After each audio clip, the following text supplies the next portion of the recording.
Hi అండి, అందరు ఎలా ఉన్నారు? నేను మీ కిరణ్ చంద్ర, ఆస్ట్రోన్యూమరాలజిస్ట్.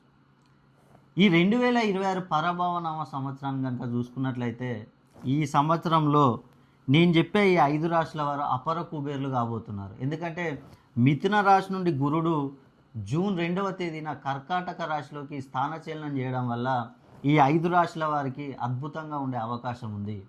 ఇక్కడ మనం చూసుకున్నట్లయితే మిథున రాశి నుండి కనుక చూసుకున్నట్లయితే మనకు కర్కాటక రాశికి 2వ స్థానం అవుతుంది, ద్వితీయ స్థానం అవుతుంది. కాబట్టి మిథున రాశి వారికి చాలా అద్భుతంగా ఉండే అవకాశం, వారికి ఉన్న ఎలాంటి సమస్యలైనా కూడా తీరిపోతాయి. అదేవిధంగా మీనరాశి నుండి చూసుకున్నట్లయితే 1, 2, 3, 4, 5 మీనరాశి నుండి కనుక చూసుకున్నట్లయితే గురువు వీరికి పంచమ స్థానంలో ఉండడం వల్ల వీరికి కూడా చాలా మంచి జరిగే అవకాశం ఉంది.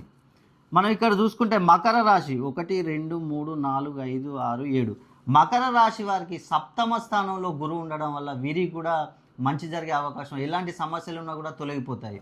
అదేవిధంగా మనం ఇక్కడ చూసుకున్నట్లయితే వృశ్చిక రాశి వారికి 1, 2, 3, 4, 5, 6, 7, 8, 9 నవమ స్థానంలో ఉండడం వల్ల వృశ్చిక రాశి వారికి కూడా చాలా సమస్యలు తొలగిపోతాయి. ఇక్కడ చూసుకుంటే ముఖ్యంగా కన్యా రాశి 1, 2, 3, 4, 5, 6, 7, 8, 9, 10, 11 అంటే వీరికి లాభస్థానం.